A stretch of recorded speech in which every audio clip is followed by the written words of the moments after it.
लेक्चरमधला आपण organic mental disorder बघणार आहे. या चॅप्टरमध्ये DRM आणि dementia. Organic mental disorder are behavioural and psychological disorder. Organic mental disorder is behavioural आणि psychological associated with the transitional or permanent brain dysfunction. ह्यामध्ये जे ब्रेन आहे ते परमनंट किंवा पार्शियली डिस्फंक्शन होतं. This disorder have demonstrable and independently diagnosable cerebral disease or disorder. यामध्ये आपल्याला cerebral disease आणि डिसऑर्डर बघायला भेटतात. याचं क्लासिफिकेशन काय आहे? F0 to F9 पर्यंत. Organic include symptoms mental disorder. तर F00 मध्ये कुठलं? Dementia in Alzheimer disease. F01 मध्ये व्हॅस्क्युलर डिमेन्शिया. F04 मध्ये ऑर्गॅनिक अमनेस्टिक डिसऑर्डर किंवा सिंड्रोम. F05 मध्ये डिलिरियम. F06 मध्ये other mental disorder due to the brain damage and dysfunction and physical disease. F07 मध्ये physical behavioural disorder due to the brain disease and damage and dysfunction. तर हे classification आहे organic डिसऑर्डर्सचं. तर पहिलं आहे dementia. तर dementia काय आहे? Is a acquired global इम्पेअरमेंट of intellect, memory and personality but without इम्पेअरमेंट of the consciousness. या पेशंटमध्ये आपल्याला पेशंट हा कॉन्शियस बघायला भेटतो, फक्त पेशंटमध्ये जी इंटेलेक्च्युअल ॲबिलिटी ती कमी झालेली बघायला भेटते. मेमरी आणि पर्सनॅलिटी ह्याच्यामध्ये आपल्याला इम्पॅक्ट बघायला भेटतो डिमेन्शियामध्ये. मोर कॉमन हा जो डिसीज आहे डिमेन्शिया हा आपल्याला मोर कॉमनली एल्डरली म्हणजे जे ओल्ड एज पीपल आहे त्यांच्यामध्ये बघायला भेटतो. आणि हा जो डिसीज इन्क्रीज होतो जसा एज इन्क्रीज होतो त्या पद्धतीने हा डिसीज हा इन्क्रीज होतो. 0.1 in those below 60 years of the age to 15 to 20% on those who are 18 years of the age. ज्या कोणाचं एज 16 इयर्स आहे त्यामध्ये आपल्याला 0.1 केसेस बघायला भेटतात. पण ज्यांचं वय 80 वर्षापेक्षा जास्त आहे किंवा 80 त्यांच्यामध्ये आपल्याला 15 ते 20% एवढा हा डिमेन्शिया डिसीज बघायला भेटतो. तर डिमेन्शिया डिसीजचे हे बघा हे अम्ब्रेला आहे. हे कशासाठी यूज केलेली?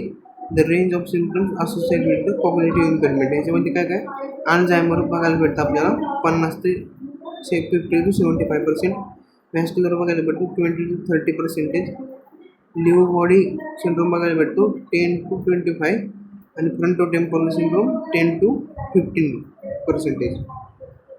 त्याची इटॉलॉजी काय काय अनट्रीटेबल आहे आणि इरिव्हर्सिबल कॉजेसमध्ये काय काय येतं?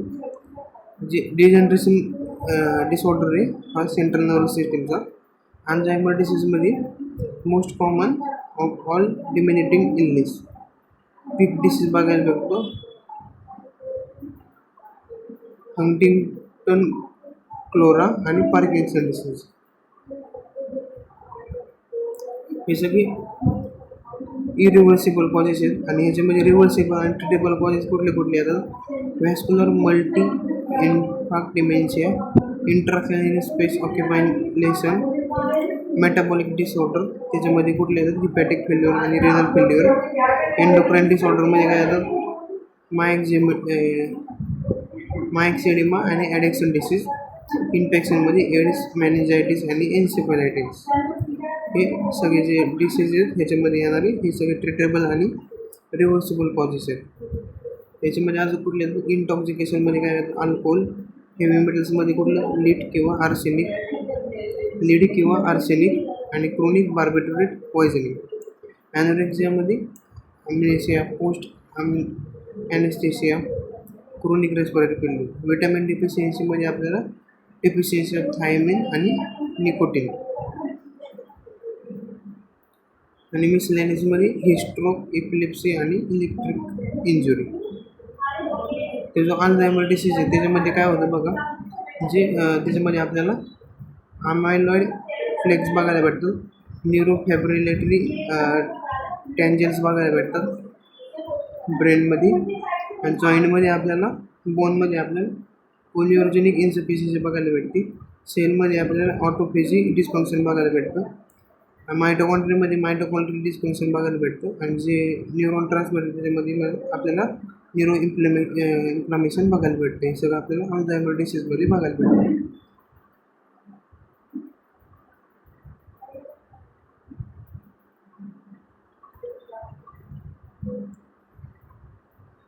तर हे एक ट्री डायग्राममध्ये आपल्याला सांगितलं आहे the 3 potential reversible lifestyle of harmful to cognitive function.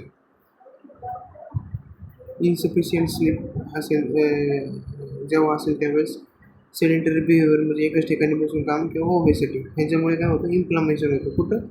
Cerebral amyloids. Example amyloids beta and tan accumulation म्हणजे बोनमध्ये होतं सेरेब्रल अमोयलॉइड्स. तर इन्फ्लामेशन झाल्यानंतर काय होतं ॲक्टिव्हेशन होणार, काय इंटरलिक्विन पाथवे जे ॲक्टिव्ह होतात आणि डॅमेज कसं होतं इपिथेलियल सेलला डॅमेज होते म्हणजे स्मॉल वेल डिसीज होतं या ठिकाणी आणि जे सेरेब्रल पर्फ्युजनने रिडक्शन होतं आणि ब्रेन ॲट्रोफी होतो. त्याच्यामुळे आपल्याला पेशंटमध्ये डिमेन्शिया हा डिसीज बघायला भेटतो. ही इन शॉर्ट पॅथोफिजिओलॉजी डिमेन्शियाची. स्टेजेस काय काय डिमेन्शियाचे स्टेजेस आहेत. त्यातून पहिली स्टेजमध्ये त्यालाच म्हणतो अर्ली स्टेज. ही कधी 2 to 4 years मध्ये बघायचं. ह्याच्यामध्ये काय काय बघायला भेटतं पेशंटमध्ये फॉरगेटफुलनेस बघायला भेटतं म्हणजे पेशंट नाव विसरतो, त्याच्या रिलेटिव्हचं नाव विसरतो हे बघायला भेटतं आणि जो इंटरेस्ट एन्व्हायरमेंट त्याचा कमी झालेला असतो आणि हिजिस्टन्सी इन इनिशिएटिंग ॲक्शन्स आणि पर्सनॅलिटीमध्ये आपल्याला हेजिस्टन्सी बघायला भेटते आणि कामावरती जर पेशंट असेल त्यावेळेस पुअर परफॉर्मन्स बघायला भेटतो. स्टेज 2 म्हणजे मिडल स्टेज असते, ही 2 to 12 years पर्यंत चालते. ह्याच्यामध्ये आपल्याला जे मेमरी लॉस आहे हा प्रोग्रेसिव्हली बघायला भेटतो. हेजिस्टेड होतो पेशंट म्हणजे इरिटेड होतो तो रिस्पॉन्डिंग टू द पेशंट्स आणि पेशंटला डिफिकल्टी होती सिम्पल इन्स्ट्रक्शन फॉलोअप करण्यासाठी. पेशंट इरिटेड होतो, अँशियस होतो, वंडरिंग होतो आणि जो पेशंट येतो त्याची पर्सनल हायजीन मेंटेन करत नाही आणि सोशल आयसोलेशनमध्ये पेशंट असतो या मिडल स्टेजमध्ये. स्टेज 3 त्याला आपण फायनल स्टेज म्हणतो. ही आपण इयर्स चालते. ह्याच्यामध्ये आपल्याला जो loss of weight because the inadequate intake of food बघायला भेटतो. Unable to communicate, patient communicate करत नाही and does not recognise family. Incontinence of urine and faeces, युरिनेसिस करतो पेशंट, बेड वेटिंग करतो आणि जो पेशंट आहे तो त्याची ॲबिलिटी स्टँड करण्याची किंवा वॉक करण्याची ती लूज करतो. जर ॲस्पिरेशन निमोनिया झालं असेल त्यावेळेस पेशंटमध्ये आपल्याला डेथ पण बघायला भेटते. तर लास्ट स्टेजमध्ये आपण काय एक्सपेक्ट करतो डिमेन्शियाच्या, तर हे प्रॉब्लेम्स विथ एव्हरीडे ॲक्टिव्हिटी पेशंटला like bathing, dressing and eating, loss of facial expression, आपल्याला पेशंटमध्ये कुठलेच फेशियल एक्सप्रेशन बघायला भेटत नाही लास्ट स्टेज ऑफ डिमेन्शियामध्ये. बेड बाउंड बघायला भेटतं आणि अनकम्युनिकेबल म्हणजे अनेबल टू स्पीक आणि unable to walk or sit up without assistant म्हणजे पेशंट स्वतःहून चालत नाही किंवा बसू पण शकत नाही लास्ट स्टेज ऑफ डिमेन्शियामध्ये. तर क्लिनिकल फीचर्स काय, पर्सनॅलिटी चेंजेसमध्ये आपल्याला काय काय बघायला भेटतो. जो इंटरेस्ट येतो डे टू डे ॲक्टिव्हिटीमध्ये हा कमी झालेला दिसतो. ते सेल्फ कॉन्सन्ट्रेट झालेलं, विड्रॉल आणि डिक्रीज सेल्फ केअर बघायला भेटते. मेमरी इम्पेअरमेंटमध्ये आपल्याला जी रिसेंट मेमरी ही अफेक्टेड झालेलं बघायला भेटते. कॉग्निटिव्ह इम्पेअरमेंटमध्ये आपल्याला डिसओरिएंटेशन बघायला भेटतं पेशंटमध्ये पुअर जजमेंट बघायला भेटतं आणि डिफिकल्टी इन ॲबस्ट्रॅक्शन अँड जो अटेन्शन स्पॅन आहे एखाद्या गोष्टीमध्ये येतो तो डिक्रीज होतो कॉग्निटिव्ह इम्पेअरमेंटमध्ये. अफेक्टिव्ह इम्पेअरमेंटमध्ये आपल्याला लेबाईल मूड बघायला भेटतो म्हणजे कधीच सॅड तर कधीच हॅपी असं. इरिटेबलनेस बघायला भेटतं आणि डिप्रेशन बघायला भेटतं.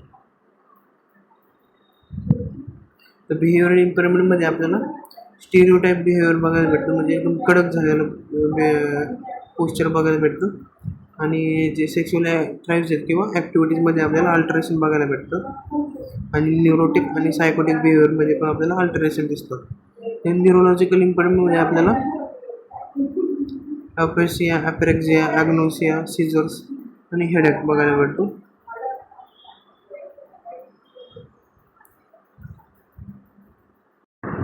ॲपेसिया म्हणजे जो लँग्वेज डिफिकल्टी होते. ॲपरेसिया म्हणजे आपल्या पेशंटमध्ये जे परफेक्ट ॲक्शन्स आहेत त्यामध्ये इनएबिलिटी बघायला भेटते आणि कॅथॅस्ट्रॉफिक रिॲक्शनमध्ये आपल्याला ॲजिटेशन बघायला भेटतं पेशंटमध्ये. सनडाऊन सिंड्रोम म्हणजे काय? It is a characterise by the drowsiness, confused, ataxia, accidental fall may occur at night when external stimuli such as light and interpersonal orienting cues are diminished. Sundown syndrome मध्ये काय? Closer to evening and sundown, the more confused and agitated the client become. म्हणजे सनडाऊन सिंड्रोममध्ये ज्यावेळेस सन असतो म्हणजे मॉर्निंगच्या टायमिंगला patient हा एकदम normally असतो.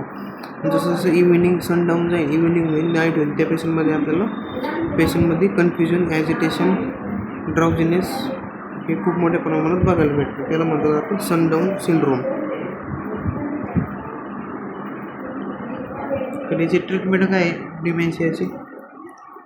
टॅक्रिन त्यालाच म्हणतो आपण. Cognase is a long-acting inhibitor of the acetylcholine and also delays the progression of the illness. Donepezil and hydrochloride आपण या ठिकाणी देतो. बेन्झोडायझेपिन देतो आपण कशासाठी? इन्सोमिनिया आणि एन्झायटीसाठी. अँटीडिप्रेशन देतो फॉर डिप्रेशनसाठी. अँटीसायकोटिक कशासाठी देतो? हॅल्युसिनेशन आणि डिल्युजनसाठी. अँटीकन्व्हर्जन कशासाठी करतो आपण? सीझर्सला कंट्रोल करण्यासाठी. नर्सिंग मॅनेजमेंटमध्ये आपण काय करणार? ह्याच्यामध्ये अल्झायमर डिसीजची केअर ही मोस्ट इम्पॉर्टंट आहे. पेशंटला आपण ॲट होम किंवा ॲक्च्युली हॉस्पिटल एन्व्हायरमेंटमध्ये डे केअर सेंटरवर किंवा the care give must be train to promote the patient remaining intellectual ability and help them maintain their independence in attending to their unusual function and avoid injuries and provide for a good quality of life.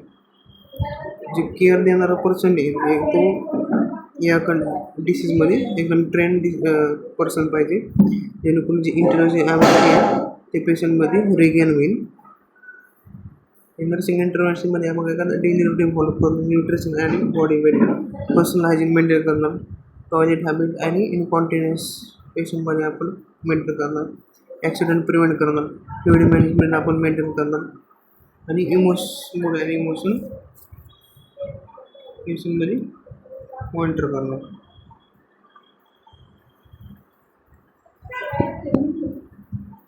Wondering and disturb sleep आणि interpersonal relationship.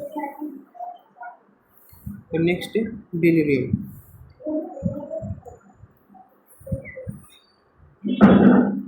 Delirium काय आहे?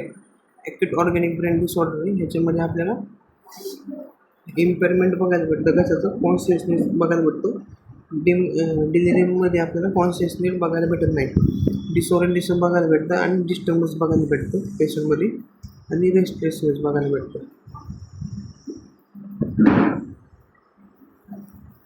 त्याची इटिओलॉजी काय काय आहे? Causes: vascular hypertensive एन्सेफॅलोपॅथी, cerebral ॲट्रोस्क्लेरोसिस आणि इंट्राक्रॅनियल haemorrhage. Infection काय काय कॉजेस, कुठल्या कॉजेस इन्फेक्शनमध्ये? एन्सेफॅलायटिस आणि मेनिंजायटिस. न्यूरोप्लास्टिकमध्ये स्पेस ऑक्युपाइड लेशन. इंटॉक्सिकेशनमध्ये आपल्याला chronic intoxication or withdrawal effect of the sedative hypotonic drug. ट्रॉमॅटिकमध्ये कुठल्या कॉजेस आहेत? सबड्युरल किंवा एपिड्युरल हेमोटोमा. जे लेअर सेट स्पायनल कॉर्डचे, त्यामध्ये कन्फ्युजन, लॅक्रिएशन, पोस्ट ऑपरेटिव्ह किंवा हिस्ट्रो. विटॅमिन डिफिशियन्सीमध्ये थायमिन. एंडोक्राईन आणि मेटाबॉलिकमध्ये काय काय बघायला वाटतं? कोमा किंवा शॉक, युरेमिक, मायक्झेमिया, हायपरथायरॉइडिझम आणि हिपॅटिक फेल्युअर. मेटल्समध्ये हेवी मेटल्स, त्याच्यामध्ये लीड, मॅग्नेज अँड मर्क्युरी जर इंजेक्शन केलं असेल त्यामध्ये. ॲनोरेक्सियामध्ये अमनेसिया, पल्मोनरी किंवा कार्डियक फेल्युअर. तर या डायग्राममध्ये त्यांनी सांगितलं ड्रग्स याचे हायपोक्झेमिया, मेटाबॉलिक डिअरेंजमेंटमुळे ग्लोबल इम्पेअरमेंट होते सेरेब्रल मेटाबॉलिझममध्ये आणि जे सिंथसिस आहे न्यूरोट्रान्समीटर्स आहेत ते रिलीज होण्यापासून डिक्रीज करतात. त्याच्यामुळे काय होतं? जे न्यूरोट्रान्समीटरमध्ये इम्बॅलन्स होतो आणि जे सिनेप्टिक कम्युनिकेशन ते डिस्ट्रप्शन होतं आणि त्याच्याबरोबर काय होतं? सिस्टमॅटिक इन्फ्लमेशन होतं आणि ॲक्टिव्हेशन होतं प्रिमॅड मायक्रोग्लिया हे ब्रेनमध्ये स्ट्रक्चर आहेत आणि इन्क्रीज कसं होतं सायटोकाइन्स लेवल इन द ब्रेन, त्याच्यामुळे डिलेरियम होतं. तर क्लिनिकल फीचरमध्ये आपल्याला काय बघायला भेटतं इम्पेअरमेंट ऑफ द कॉन्शियसनेसमध्ये काय बघायला भेटतं, flooding of consciousness ranging from drowsiness to stupor or coma. Patient stupor or coma स्टेटमध्ये बघायला भेटतं. अटेन्शन इम्पेअरमेंटमध्ये आपल्याला काय बघायला भेटतं, difficulty shifting focusing and attention. Perception डिस्टर्बन्समध्ये आपल्याला काय बघायला भेटतं, इल्युजन हॅल्युसिनेशन बघायला भेटतं पेशंटमध्ये. पेशंट आपल्याला सांगतो मला इल्युजन होतं हॅल्युसिनेशन होतं, किंवा मोस्ट ऑफन कुठलं इल्युजन हॅल्युसिनेशन होतं व्हिज्युअल. आणि डिस्टर्बन्स ऑफ द कॉग्निशनमध्ये काय बघायला भेटतं, abstract thinking, comprehension and इम्पेअरमेंट of the immediate and recent memory किंवा इन्क्रीज रिॲक्शन टाईम हे डिस्टर्बन्स ऑफ कॉग्निशनमध्ये बघायला भेटतं. तर डिलेरियममध्ये बघा ग्लोबल डिस्टर्बन्स ऑफ कॉग्निशनमध्ये काय perception distortion, impairment of abstract thinking and comprehension, memory impairment and disorientation. Psychomotor डिस्टर्बन्समध्ये delirium phenotype बघायला भेटतं. इमोशनल डिसरेग्युलेशनमध्ये इरिटेबिलिटी, अँगर, फिअर, अँझायटी आणि रिफ्लेक्सी. सर्कॅडियनमध्ये काय बघायला स्लीप सायकल डिस्टर्ब झालेले बघायला भेटतं. इम्पेअरमेंट ऑफ कॉन्शियसनेस अँड अटेन्शनमध्ये काय बघायला भेटतं, जे फोकस आहे, डायरेक्शन आहे, शिफ्ट अटेन्शन, त्याच्यामध्ये आपल्याला रिड्यूस ॲबिलिटी बघायला भेटते. तर याची ट्रीटमेंट कशी आहे, आपण फक्त 50 cc of 50% dextrose IV hypoglycaemia पेशंटला ॲडमिनिस्टर करतो. ऑक्सिजन फॉर हायपोक्सिया, पेशंट हायपोक्सियामध्ये जाऊ नये त्यासाठी आपण ऑक्सिजन थेरपी प्रोव्हाइड करतो. 100 mg ऑफ B1 म्हणजेच थायमिन डिफिशियन्सीसाठी आपण 100 mg B1 IV ॲडमिनिस्टर करतो. IV फ्लुइड्स कशासाठी, फ्लुइड आणि इलेक्ट्रोलाइट बॅलन्ससाठी. आणि सिम्टमॅटिकसाठी आपण बेन्झोडायझॅपिन पेशंटला प्रोव्हाइड करतो. त्याच्यामध्ये आपण डायझॅपिन 10 mg किंवा लोराझॅपिन 2 mg IV देतो. आणि अँटीसायकोटिकमध्ये आपण हॅलोपेरिडोल 5 mg आणि क्लोप्रोमायझिन IM देतो 15 mg. नर्सिंग इंटरव्हेन्शनमध्ये काय करायचं, providing safe environment, restricting external stimuli, युनिटला काम ठेवायचं, पेशंटला हॅल्युसिनेशन होत असेल तर ते अवॉइड करायचे. Evaluating the patient fear and anxiety, जे पेशंटमध्ये फिअर एन्झायटी आहे त्याला आपण डिस्ट्रॅक्ट करायचं, म्हणजेच डायव्हर्टिव्ह थेरपी पेशंटला प्रोव्हाइड करायची. Meeting the physical need of a patient, पेशंटला जे फिजिकल नीड पाहिजेत, न्यूट्रिशन असो किंवा स्किन केअर, व्हायटल सायन्स, हे सगळे आपण मेंटेन करायचे. फॅसिलिटी ओरिएंटेशन, हे डिफरन्स आहे डिलेरियम आणि डिमेन्शियामधला.